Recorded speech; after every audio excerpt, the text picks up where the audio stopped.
예, 오늘도 역시 지난 시간에 이어서 광고 전략과 관련된 내용들을 또 살펴보도록 하겠습니다. 지난 시간에 우리가 이 광고 표현과 광고 효과의 관계를 살펴봤었죠. 광고의 표현 요소가 무엇들이 있는지, 어떤 것들이 있는지 살펴봤고요. 오늘은 이 광고 전략 수립 단계부터 살펴보도록 하겠습니다. 기본적으로 광고 전략을 수립하기 위해선 가장 먼저 일단 목표 설정이라는 걸 해야겠죠. 목표 설정. 이 목표 설정이라는 것은 사실 뭐 광고 전략을 수립할 때뿐만이 아니라 모든 일을 할 때 가장 먼저 해야 될 일이 바로 목표 설정이에요. 이 목표 설정을 통해서 우리가 어떤 광고를 만들 것인가를 명확하게 정해야 된다라는 거죠. 그리고 나면 이제 타깃 선정이에요. 타깃 선정. 이 타깃 선정도 역시 우리가 마케팅 전략을 수립하면서 기본적인 타깃이 뭔지는 분명하게 정리가 되어 있는 상황에서 STP 전략에서 이미 세그멘테이션을 하고 그리고 타겟을 선정하게 돼 있죠. 그리고 물론 마케팅 타겟이 커뮤니케이션 타겟으로 연결되기는 하는데 꼭 그렇게 일치하지 않는 경우도 있어요. 아무튼 타깃을 선정하는 일도 역시 또 중요한 우리가 광고 전략을 수립하는 데 있어서 매우 중요한 일이라고 볼 수 있고요. 그 다음에 이제 브랜드 포지셔닝이에요. 우리 자사 상표를 어떻게 포지셔닝 시킬 건가 하는 전략을 수립하고요. 그리고 이제 광고 메시지로 어떤 걸 사용해서 소비자들한테 특히 타겟들한테 소구를 할 것인가. 이게 이제 기본적인 광고 전략의 수립 단계라고 볼 수 있습니다. 그리고 이제 광고 표현과 관련해서 두 가지의 전략이 필요해요. 이건 모두 다 고려가 돼야 되는 거죠. 광고 표현과 관련해서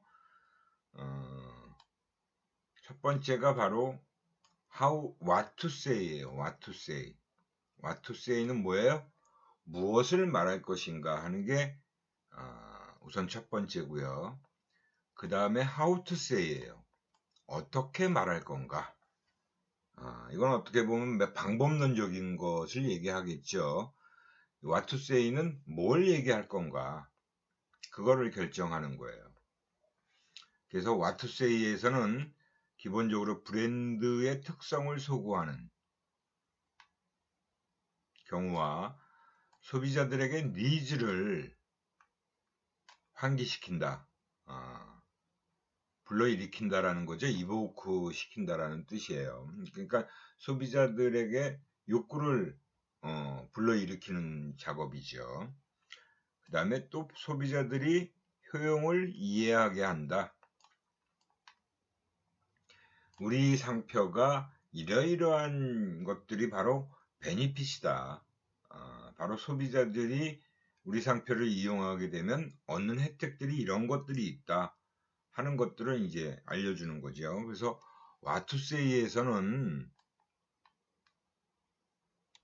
기본적인 브랜드의 특성을 소구할 건지 아니면 소비자들에게 욕구를 일으키게 할 건지 아니면 베니핏을 알려줄 건지를 결정해야 되는 거고요. 그리고 무엇을 얘기할 건가가 결정되면 이 세 가지 중에 어느 하나의 what to say가 결정되게 되면 그거를 소비자들에게 어떻게 전달할 건가 how to say가 아주 중요한 전략이 되겠죠. 그래서 how to say는 실현한다. 실제 한번 그 제품을 실현시키는 그렇게 보여주는 방법이 있고 증언, 정말 써보니까 좋아요 라고 얘기하는 그런 증언식 광고, 또는 심볼을 사용해서 뭔가를 알려주는 그런 방식이 있어요. 그래서 이 How to Say에서는 어떻게 이제 우리가 전달하려고 하는 그 내용을 어떻게 전달해 줄 건가가 결정되는 부분이라고 봐야겠죠. 그래서 혁신과 조화 모두를 고려해야 된다. 그러니까 아주 새롭고 참신하고 혁신적인 측면을 고려해야 되고요. 또 그렇다고 너무 혁신적인 것만 추구하게 되면 또 문제가 생길 수 있어요. 또 조화로운 부분도 고려를 해줘야 되겠죠. 그래서 이 혁신과 조화를 모두 다 고려해야 된다라는 것이 아주 중요한 부분이라고 할 수 있습니다. 그래서 이 광고 전략의 수립 단계에서는 이러한 것들을 우리가 다 고려를 해서 최종적으로 결정들을 해야 된다라는 거예요. 굉장히 복잡하면서도 사실은 어려운 작업이라고 할 수 있습니다. 이 광고 전략을 수립하는 단계가.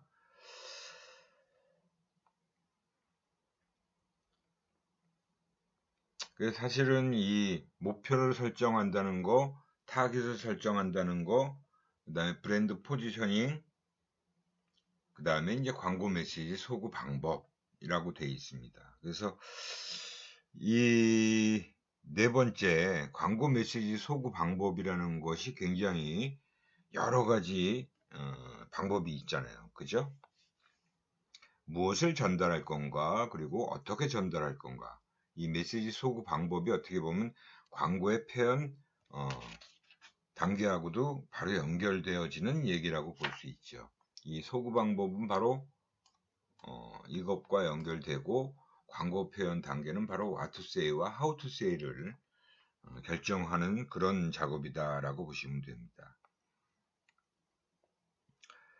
브랜드 특성을 소구할 거냐, 아니면 소비자들의 니즈를 의식하게 만들 거냐, 그 무의식 속에 있는 부분을 의식적으로 만들어 줄 거냐라는 거죠. 그리고 베니핏을 이해시켜 줄 거냐라는 부분입니다. 그래서 실현, 증언, 생활의 단면을 보여주는 라이프 스타일, 애니메이션, 환상, 무드, 음악, 상징, 전문적 기술, 과학적 증거 제시, 이런 것들이 다양한 방식의 How to Say에 해당되는 그런 방법들이라고 보면 되고요. 그래서 이제 우리가 이러한 것들을 다 결정하고 나면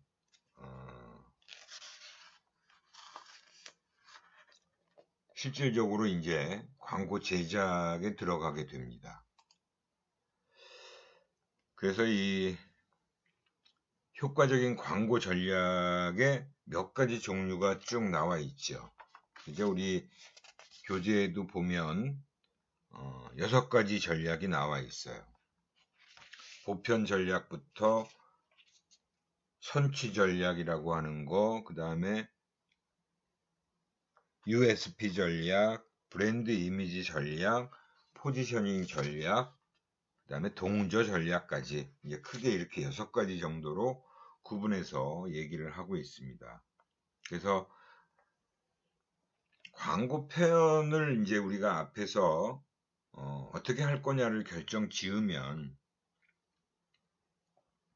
가급적이면 광고 효과를 높일 수 있는 작업을 해야 되죠. 그게 이제 크리에이티브 전략이에요. 광고를 통해서 이제 무엇을 말할 건가, 전달할 건가, 그리고 무엇을 말할 것인가에 대한 부분을 어떻게 전달할 건가 하는 부분이겠죠. 그래서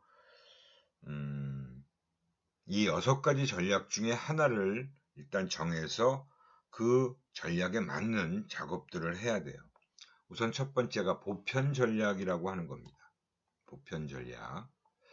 뭐 어떻게 보면 가장 일반적인 제품의 어떤 차이점.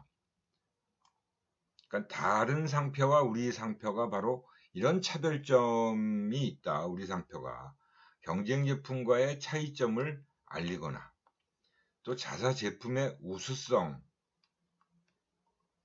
강조하기보다는 자사 제품의 특징이나 장점을 있는 그대로 이야기하듯이 설명하는 방식입니다. 그러니까 경쟁 제품하고 뭐 이러이러한 차이점이 있다 또는 우리 자사 제품의 우수성이 이런 거다라는 거를 얘기하기보다는 우리 제품만 가지고 얘기하는 거예요. 그래서 우리 제품의 특징이나 장점을 자연스럽게 이야기하듯이 설명하는 방식으로 알려주는 거죠. 이 예전에 그 자일리톨과 관련된 제품들이 꽤 많이 나와 있어요. 자일리톨이라는 제품이 롯데에서 나왔는데 뭐 많은 회사에서 이 자일리톨 껌을 또 만들어냈었죠. 그래서 이 자일리톨에 대한 뭐 어떻게 보면 구체적인 설명, 그죠? 100% 핀란드산 자일리톨이다. 그러니까 자일리톨은 핀란드산이 좋다라는 걸 얘기하는 거고요. 대한치과의사협회에서 공식 인증을 받은 거다. 그래서 이 휘바라는 게 바로 이 핀란드의 그 언어 표현이죠. 그걸 통해서 이제 그만큼 핀란드산 자일리톨이라는 걸 강조하기 위해서 이렇게 롯데 자일리톨이 설명을 쭉 해준 그런 광고라고 볼 수 있어요.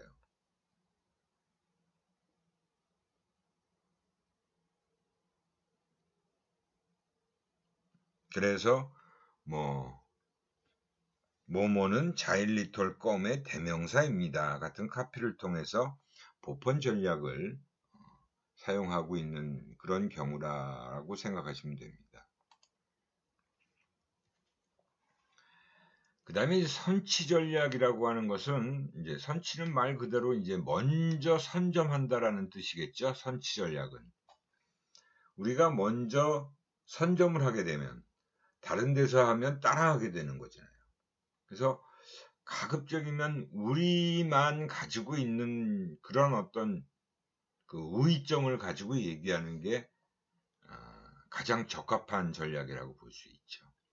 우리 맥주는 뭐 천연 안반수를 사용해서 제조했다라는 카피를 사용하는 거. 이 카피는 아무나 사용 못 하잖아요. 그죠? 천연 안반수를 사용해서 제조했다. 라는 카피처럼 일반적인 속성을 경쟁 상대보다 먼저 소구해 자사 제품만의 특징으로 보이게끔 하는 거예요. 천연 안반수라는 건 그 하이트 맥주가 먼저 맥주 중에서 가장 먼저 사용했던 그런 경우라고 봐야겠죠. 그런 것처럼 여기에 나와 있는 그 CJ의 행복한 콩으로 만들었다는 그 두부 광고가 바로 선취 전략이죠. 해양 심층수를 소구하는 거예요. 자사만의 특징. 다른 데는 잘 사용하지 않는데 우리는 해양 심층수를 사용해서 두부를 제조했다라는 것을 알려주는 거죠. 그래서 먼저 이런 것들을 먼저 얘기하게 되면 다른 데들은 이걸 얘기하게 되면 따라하는 경우가 되고 마치 뭐 CJ의 두부를 더 오히려 광고해 주는 거기 때문에 딴 데서는 이 얘기를 잘 할 수가 없게 되는 겁니다. 그러니까 선취 전략이라는 게 선점 전략이라고도 할 수 있는 그런 전략이 바로 선취 전략이다 라고 보시면 돼요. 그 다음에 이제 USP 전략인데 이 USP 전략이라는 것은 뭐 유니크 셀링 프로포지션이다. 유니크 우리만의 어떤 독특한 셀링은 파는 거죠. 팔려고 한다. 근데 우리가 제안을 이렇게 하겠다라는 거예요. 프로포지션은 바로 셀링 프로포지션, 팔려고 하는 것의 제안, 우리만의 독특한 USP, 그죠? 앞자를 따서 U, 셀링의 S, 프로포지션의 P, 그래서 USP 전략이다라고 얘기하는 겁니다. 그 제품만의 독특성을 찾아서 소구하여 제품의 컨셉트를 가장 부각시키는 방법이다. 이것도 이제 그 SK텔레콤에서 그 SK텔레콤의 베니핏을 좀 독특한 방식으로 표현한 광고였다라고 보시면 되죠. 그래서 이 USP, 이 양털을 깎는 부분을 가지고 70%까지 할인되더라. 그게 이제 T끼리의 플러스 할인을 여기다가 카피로 정보 제시를 해주는 거죠. 그러면서 정말 이 가족끼리 T 전부 T를 쓰게 되면 SK텔레콤의 이 이동전화를 쓰게 되면 묶어서 플러스 할인이 된다. 더 할인폭이 커진다라는 걸 얘기해 주는 거죠. 그런 식으로 광고를 하는 경우를 얘기합니다. 사실은 이 USP 광고는 예전에도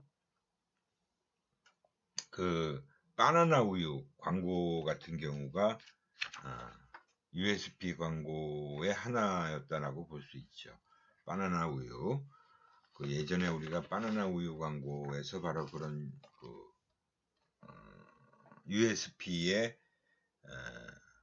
사례라고 볼 수 있어요. 그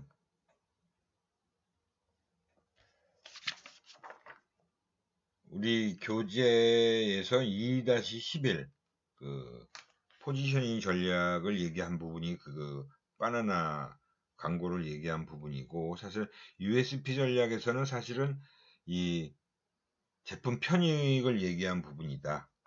그래서 생각대로 T 광고의 경우 파격적인 가격 할인 요금제, 그죠? 가격 할인 요금제를 양털을 깎는 표현으로 제시를 한 거예요. 그래서 어떻게 보면 좀 전혀 상관없는 것 같은데 이런 그 소구 방법을 택하면서 좀 독특한 그런 광고로서 보여준 거죠. 그래서 소비자들이 공감을 할 수 있도록 그런 부분이다라고 보시면 돼요. 그래서 어떤 그 소비자들이 원하는 게 정말 뭘까? 뭐 제일 많이 이동전화 쓰면서 가격 할인 많이 되는 걸 되게 많이 원하잖아요. 그죠? 그래서 그런 소비자들의 차별적인 이점에 대해서 광고를 소구하는 그런 광고 전략이 USP 전략이다라고 얘기하는 겁니다.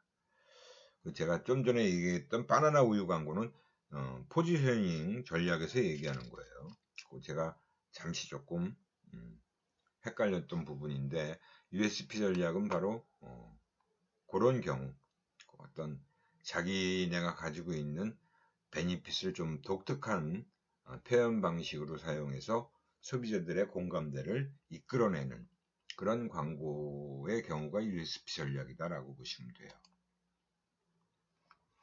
그 다음에 이제 브랜드 이미지 전략은 경쟁 제품 간에 큰 차이를 찾아내기 어려운 경우에 광고 표현을 통해서 차이를 만들어내는 겁니다. 그러니까 제품 간에는 사실은 요즘 시대가 더 그렇죠. TV도 사실은 뭐 삼성하고 LG하고 서로 막 엄청나게 그 화질 가지고 막 서로 얘기를 하는데 소비자들은 그 차이를 잘 못 느껴요. 그 제품 차이를 막 느껴서 제품을 선택하는 경우가 없다라고 봐야겠죠. 그러다 보니까 오히려 제품 차이를 직접 얘기하는 것보다 광고 표현에서의 차이를 만들어낼 수 있으면 어떻게 보면 뭐 이미지로 차이를 만들어내든 그죠? 그런 방식을 사용하는 게 브랜드 이미지 전략이다. 그래서 이거는 단기적으로 하기는 어려운 부분이 있죠. 장기적으로 이 긍정적 이미지를 형성시켜주기 위해서 브랜드 이미지, 그죠? 김연아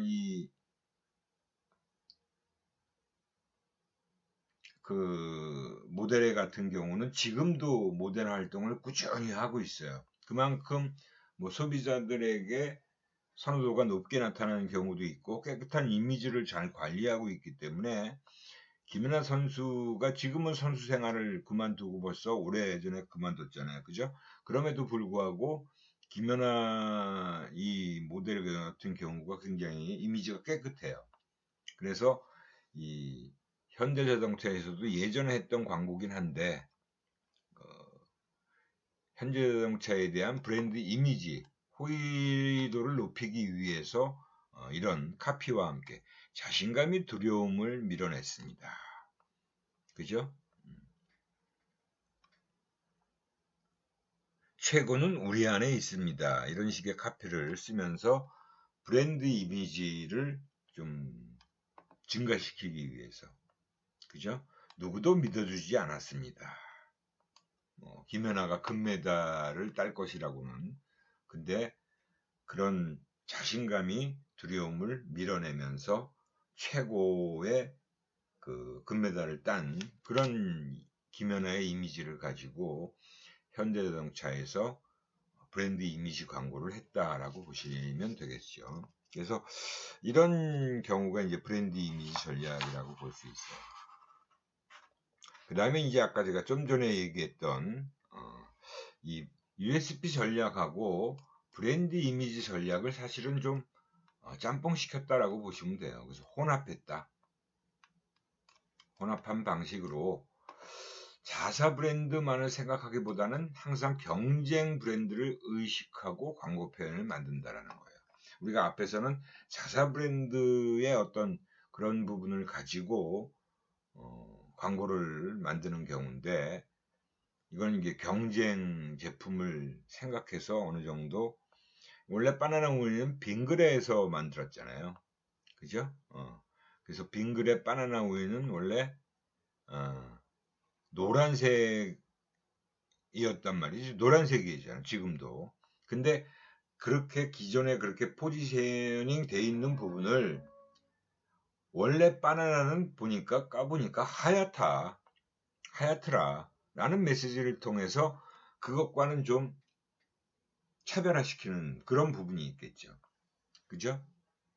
완전히 새로운 영역의 포지셔닝을 만들어준 광고가 바로 이런 메일유업에서 바나나 광고를 또 새롭게 내놓으면서 워낙 바나나 우유에서 일찌감치 포지셔닝 돼 있는 빙그레 우유의 바나나 우유의 그 특징이었던 노란색 부분을 하얗다라는 걸 내세우면서 차별화 이미지로 포지셔닝 시키겠다라는 그런 의지가 담겨 있는 광고라고 보시면 됩니다. 그래서 이 포지셔닝 전략의 경우도 사실은 뭐 가장 많은 회사들이 이 USP 전략과 브랜드 이미지 전략을 혼합해서 이렇게 만드는 포지셔닝 전략을 많이 쓴다라고 보시면 돼요. 그러니까 경쟁 브랜드를 의식 안 하고 완전히 자기만의 독점 시장을 갖고 있는 브랜드의 경우는 이런 광고를 할 필요가 없죠. 그냥 뭐 자기 것만 좋다는 광고만 하면 돼요. 근데 대다수의 많은 우리가 쓰고 있는 많은 제품들이 사실은 경쟁 브랜드가 다 존재하고 있기 때문에 1등이든 2등이든 3등이든 다 경쟁자들이 많잖아요. 그런 경우에는 이 포지셔닝 전략을 쓰는 것이 오히려 더 효과적인 전략이라고 볼 수 있겠죠. 그 다음에 이제 동조 전략이 마지막 6번째 전략이죠. 동조 전략. 소비자의 기억 속에 있는 특정 상황을 재현시켜 가면서 소비자의 기억 속 상황과 특정 제품의 사용을 연결시키고 자연스럽게 자사 제품이 수용될 수 있도록 하는 전략이다. 그러니까 동조한다라는 건 그거에 동의하고 수용하는 거잖아요. 그렇죠? 그래서 이 동조 전략 같은 경우를 보면 뭐 다양한 스타일, 다양한 가치의 라이프 스타일을 이제 보여주면서 소비자들에게 자연스럽게 제품을 이입시키는 거죠. 연결시켜 준다라고 보면 되죠. 그래서 해당 제품을 자신의 어떤 세계, 기억 속에 있는 그 세계에 가까운 곳으로 떠올려주는, 그래서 인식하게 된다는 것으로 소비자가 동경하는 그런 생활 상황 속에 그 제품을 연결시키는 그런 작업이다라고 보시면 돼요. 그러면 자연스럽게 소비자에게 그게 수용되는 측면이 강하게 되겠죠. 그죠?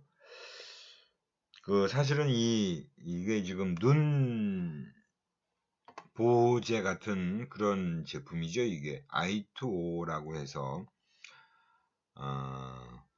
뭐 컴퓨터, 그죠? 노트북 이렇게 사용할 때나 햇빛에 노출되었을 때 눈이 좀 안 좋을 수 있잖아요. 쉽게 건조해지고. 그래서 우리가 이제 안약을 계속 사용하는 것보단 그 눈물과 같은 성분이 있는 이 눈 보호제를 사용하게끔 하기 위해서 아마 요즘도 이런 제품들이 꽤 많이 나와 있는 걸로 알고 있어요. 저도 예전에 이제 안과 같은 데 가면 건조증, 안구 건조증이라는 게 워낙 많은 사람들에게서 일반적으로 나타나는 그런 특징이에요. 그러다 보니까 이렇게 눈이 쉽게 건조해질 수 있는 상황을 보여주면서 일상 생활 장면에서 이 제품을 사용하는 그런 걸 여기서 이제 보여준 거죠. 그렇게 해서 이 동조 전략, 소비자들이 다들 고개를 끄덕이면서 나도 저럴 때 눈이 되게 건조해.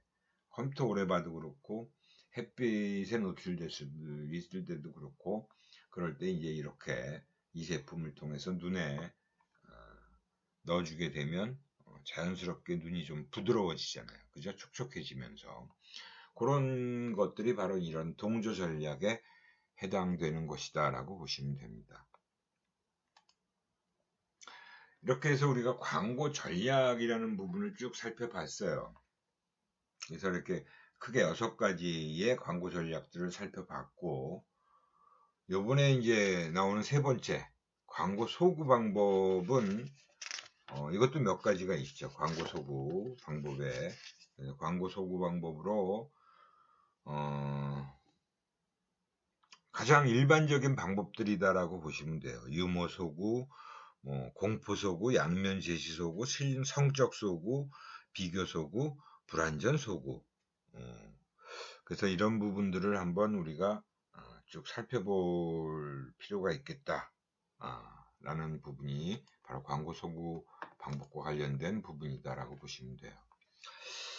유머 소구는 뭐 지금까지도 사실은 계속 사용되고 있는 것들 중에 가장 다양하게 많이 사용되고 있는 방법이죠. 통신사 광고들이 유머 소구를 꽤 많이 했어요. 통신사 광고. 사실 통신사 광고 중에서는 SK텔레콤이 사실 이 유머 소구를 제일 많이 한 회사인데 이거는 이제 KTF가 쇼라는 걸 또 한때 들고 나오면서 이 다양한 장면에서 굉장히 재미있는 그죠? 그런 상황들을 연출시켜 주는 거죠. 인생은 쇼다라는 카피를 제시하면서 그래서 소비자들의 어떤 이목을 끌기가 좋잖아요. 재미있으면 그 상황 자체가 아주 재미있게 느껴지는 것들. 그러면 자연스럽게 소비자들은 쉽게 그 광고에 수용될 수 있는 거죠. 그래서 수용된다는 건 받아들여진다는 거. 굉장히 가볍게 받아들일 수 있는 거죠. 그리고 이 유머 광고를 통해서 시청자, 소비자와 광고 사이에 친밀감 형성되기도 되게 좋다라고 볼 수 있어요. 근데 이 유머 광고의 가장 또 약점이라고 할 수 있는 건 제가 예전에도 실제 광고 대행사에 있으면서 그 마케팅 조사를 해보면 실제로 그 SK텔레콤 광고가 유머 광고 시리즈를 쭉 했는데 중요한 건 그 상황 자체는 잘 받아들이고 재미있게 기억도 많이 하고 있는데 실제 전달하고자 하는 그 핵심 컨셉은 전달이 안 되는 거예요. 그게 뭘 의미하고 그걸 통해서 뭘 이야기하고자 하는지를 사람들이 잘 깊이 있게 생각을 안 하는 거죠. 그냥 그 장면 자체가, 상황 자체가 재미있게 보이니까 재미있고 웃고 넘어가기는 해요. 그러다 보니까 그게 바로 이런 주의를 분산시키는 효과를 일으키기도 하더라. 그러니까 이건 어떻게 보면 정말 그 전달하고자 하는 와투세이를 제대로 전달 못 시키는 경우가 생긴다는 거죠. 이것도 마찬가지예요. 어떻게 보면. 그죠? 쇼하고 살자, 뭐, 쇼라는 그 자기네들, 서브 브랜드를 계속 강조하면서 이런 100세의 생신 장면. 그죠? 그런 걸 보여주면서 인생은 쇼다라는 그런 상황으로 연출. 이게 아마 이거 쇼도 여러 가지 시리즈가 아마 그때 나와 있었을 겁니다. 그래서 이런 광고가 대표적인 유머 광고 소구라고 볼 수 있어요. 우리 지난번에 생각대로 T 그 야구 시리즈도 역시 유머스러운 광고잖아요. 그것도 시리즈물로 쫙 보여줬듯이 이런 다른 통신사 KTF의 지금은 KT라고 그러지만 예전에 KTF 시절이었죠. 이때가 이렇게 유머 소구를 하는 경우가 꽤 많다라고 보시면 돼요. 그 다음에 또 이 제약회사에서 가장 많이 쓰는 경우가 바로 이제 공포 또는 위협 소구라고 할 수 있는데요. 요즘 같은 때는 사실은 뭐 미세먼지, 그죠? 그래서 그 TV에서 요즘 나오는 거 같은 경우는 이 뿌리는 그 방향제 같은 거기 제품이 꽤 많이 사용했는데 갑자기 브랜드가 생각이 안 나네요. 그래서 그런 것처럼 메시지에서 제시하는 권고사항을 따르지 않으면 발생할 수 있는 나쁜 결과, 좋지 않은 결과를 보여주죠. 그래서 그 방향제 광고에서도 보면 막 소파나 침대에 막 세균이 디글디글하게 막 있는 모습을 CG로 처리해갖고 보여주잖아요. 그냥 사용하면 그렇다. 또 침대나 그런 소파나 옷에 냄새, 균 이런 것들이 이제 막 이걸 사용하지 않으면 그런 것들이 그대로 묻어 있게 된다라는 거죠. 그래서 이걸 뿌려주면 없어진다라는 거예요. 그렇게 해서 태도를 변화시키는 설득 커뮤니케이션 방법이다라고 보시면 돼요. 근데 위협이 너무 크게 되면 소비자에게 반발이나 회피를 야기하는 그런 경우도 생길 수 있다라고 보시면 됩니다. 이 경우도 보면 그 위협 소구 광고를 한 거죠. 그죠? 뭐 사랑이 빠져나갔다. 백년해로를 꿈꾸던 아내가 그 다음에 또 20년간 마음을 나누은 친구의 우정이 빠져나갔다. 가족의 행복까지 베팅하는 도박. 이건 이제 도박 중독 공익 광고에 해당되는 거죠. 사행산업통합감독위원회에서 했던 광고고요. 최근에는 좀 이런 도박 중독과 관련된 광고가 많이 안 나오는데 예전에는 한동안 또 나왔던 적이 있죠. 뭐 이거 말고도 음주운전 광고도 사실은 이런 공포소구라고 볼 수 있고요. 금연 광고도 마찬가지로 공포소구의 대표적인 광고라고 볼 수 있죠. 그래서 공포를 유발시켜서 행동을 변화시키는 그런 어떤 도박 중독 공익 광고를 우리 교재에서는 예를 들고 있는데, 워낙 다양한 상황이 많이 있는데, 특히 이제 음주운전, 뭐 금연 광고, 그다음에 제약회사에서 어떤 특정 제품이 그런 어떤 우리 인간의 소비자들의 어떤 발병과 관련된 것들, 그죠? 그런 것들을 또 이런 식으로 공포 또는 위협소구를 사용해서 하는 경우다라고 보시면 됩니다. 그 다음에 양면 제시 광고라는 것은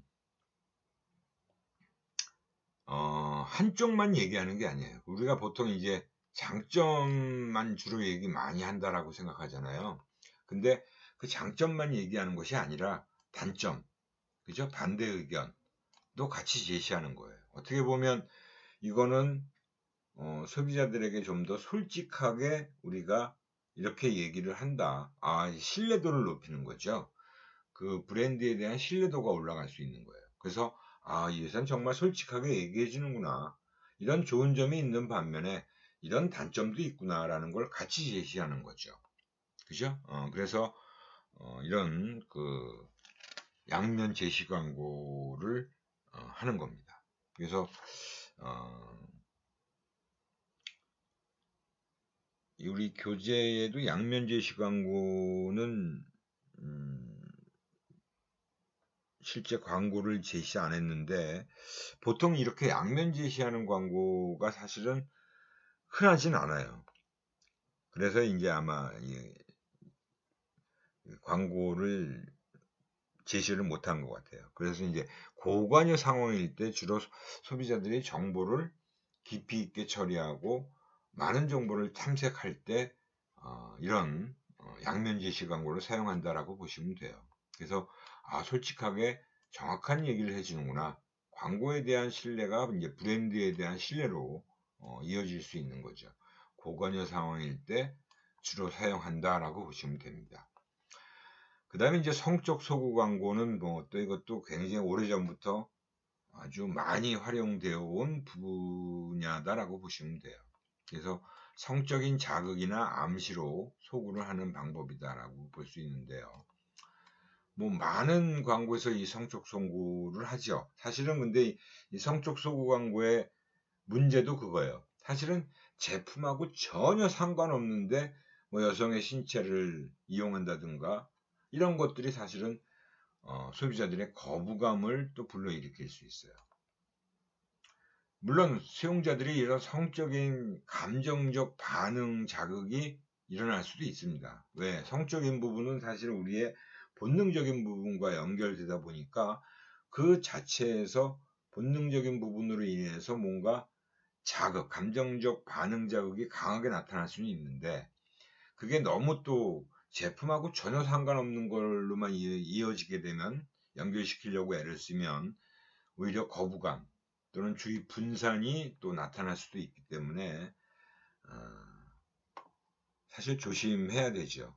뭐 단편적으로 그냥 그런 효과를 좀 일으킬 수 있는, 주목을 끌 수 있는 부분은 있지만, 여기서도 이제 이 핸드폰의 어떤 그 터치 부분을 강조하기 위해서 성적 자극으로 표현해서 주의를 끄는, 예전에 사이언이라는 브랜드의 LG 휴대폰, 지금은 LG는 이제 휴대폰은 전부 완전히 접었어요.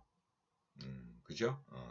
그래서 LG 사이언의 비키니 터치 폰 광고의 경우 이렇게 이런 장면을 보여주고, 그 다음에 이제 이 자기네 제품을 터치하는 장면을 맨 마지막에 마지막 코스로 보여준 거죠. 이런 경우가 이제 성적 소구 광고인데, 성적 소구 광고는 뭐 다양한 예에서 많이 사례로서 등장을 합니다. 그 다음에 이제 비교 광고라는 것도 제시가 되어지는 경우도 많죠. 비교 광고도. 그래서 비교 광고는 경쟁 제품과의 비교를 통해서 자사 제품을 알리는 경우인데, 우리나라의 경우는 사실은 비교 광고가 허용이 안 돼 있었어요. 대놓고 자기 회사의 제품을 다른 회사의 제품과 비교하면서 우리 게 낫다 이렇게 얘기하는 경우가 사실 허용이 안 됐습니다. 사실은. 그래서 그렇게 자주 이런 거를 쓸 수 있는 그런 경우는 없습니다. 그래서 그냥 간접적인 비교 광고 정도는 가끔 등장하는 경우는 있어요. 근데 이렇게 실제 뭐 해외 같은 경우는 이렇게 비교 광고를 실제 많이 허용해주고 아주 대놓고 자기네 제품과 타사 제품, 경쟁 제품의 비교를 통해서 자사 제품이 더 낫다라는 것을 알리는 그런 방법을 사용하는 경우도 있는데, 이제 우리나라의 경우는 그렇게 대놓고 비교하는 경우는 허용이 안 되고요. 이렇게 간접적으로 비교하는 경우, 그죠? 폴로라는 아주 선도 브랜드, 해외의 선도 브랜드를 우리 국내 헤지스라는 브랜드에서 이렇게 이 폴로를 연상시키잖아요. 이 말, 그 폴로의 그 자체가. 그래서, 그런 어떤 폴로의 브랜드 위치와 우리가 대등한다라는 걸 보여주기 위해서 이런 식의 효과적인 전략을 활용하는 경우도 있다라고 볼 수 있는데, 그렇게 자주 사용하는 건 아니다라고 보시면 돼요. 이렇게 해서 우리가 광고 소구 전략까지 쭉 살펴봤습니다. 그래서 실제 이런 것들이 있다. 우리가 이제 광고 심리학에서 이런 광고 전략이나 뭐 광고 소구 방법들을 그렇게 깊이 있게 완전히 그것들을 중심으로 다루기는 좀 쉽지 않아서 이렇게 그게 뭐다라는 것만 보여주는 걸로 우리가 쭉 소개를 했다라고 보시면 됩니다. 우리가 앞에서도 제가 말씀드렸듯이 광고 심리학에서는 광고를 위주로 다루는 게 아니다라고 분명히 말씀드렸죠. 광고를 공부하는 게 아니라 광고를 만드는데 들어가는 그 밑바탕에 깔려있는 심리적 기제들과 관련된 내용들을 살펴본다라고 보시면 돼요. 그래서 이번 장에서의 어떤 광고 전략과 표현 장에서는 이러한 내용들을 살펴봤고요. 여기서 이제 우리가 한번 생각해 볼 문제는 광고의 목표, 중요하다고 그랬죠? 여러분들 반드시 복습으로 정리를 해 놓으세요. 의의에 대해서 다시 한번 정리해 보자라는 거고요. 광고 효과와 광고 목표의 관계에 대해서 또 역시 중요한 부분이니까 잘 정리를 해 놓으시라고 그랬죠.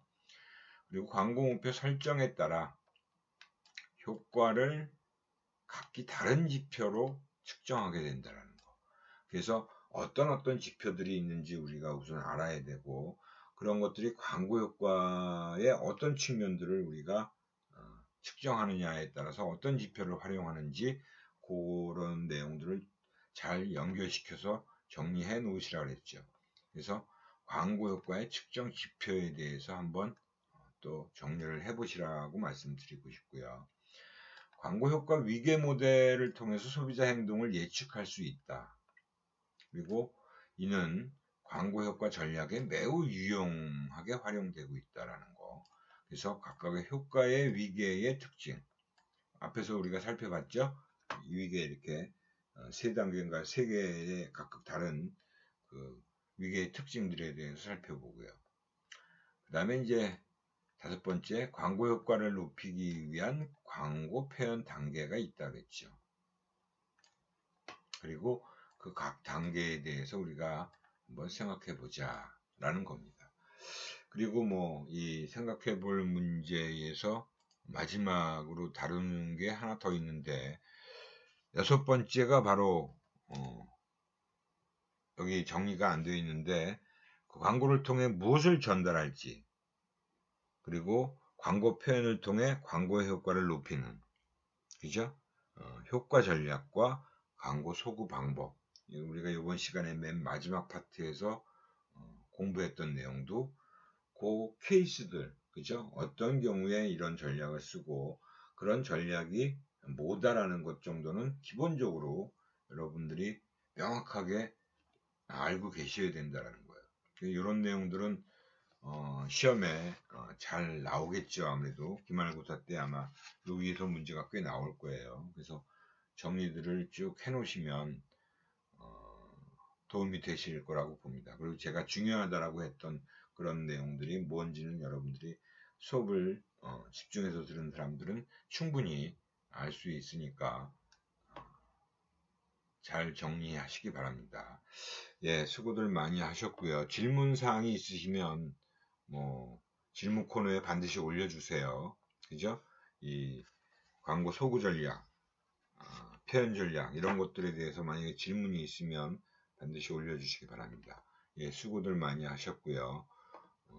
이것으로 오늘 수업은 마치도록 하겠습니다. 다음 시간에 뵙겠습니다.